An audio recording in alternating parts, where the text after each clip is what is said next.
Now, one other thing that you need to do for the setup has to do with staffing. We have a staff contribution analysis where we'll show you, for example, revenue per full-time equivalent, if the graph will refresh itself. There it comes. We've got these choices: revenue expense per FTE and salaries and benefits per employee. So we get that number, we get the number for the employees and contractors and so on from a staffing grid that needs to be completed. So we'll go over that here just to show you. This is the last major piece of setup that you're going to have to do.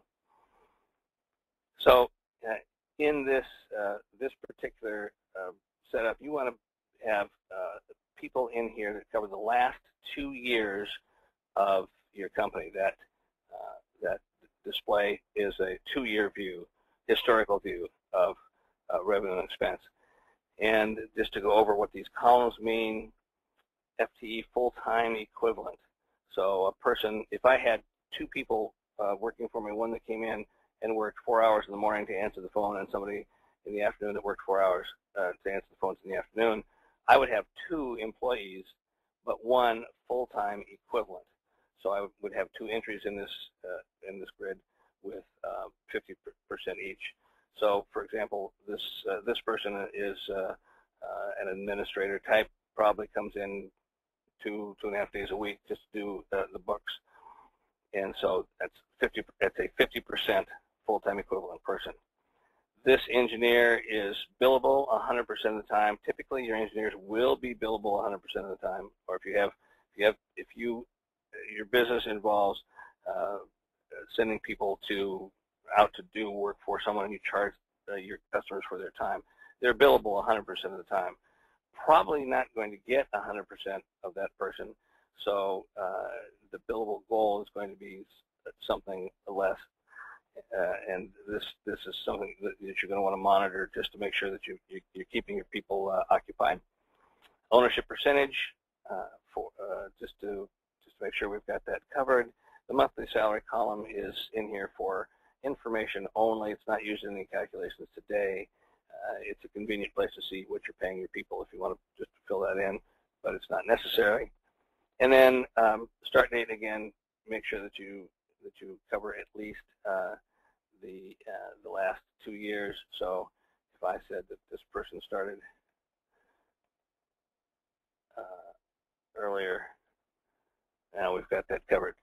So if you've had a lot of turnover, then I'd encourage you to just you might say, well, this person started 6 months ago, but was replacing someone that left in the same month. Then put that person in with a date, the start date 2 years back.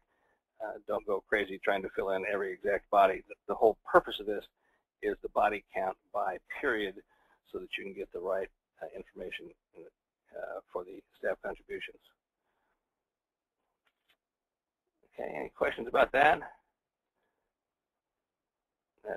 And again, now we're in a situation where we can actually change the display from quarter to month.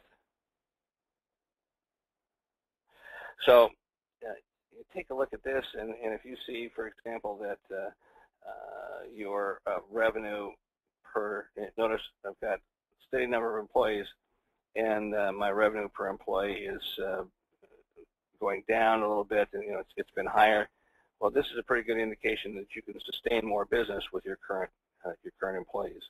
So when you're starting to think about, gee, should I add another body?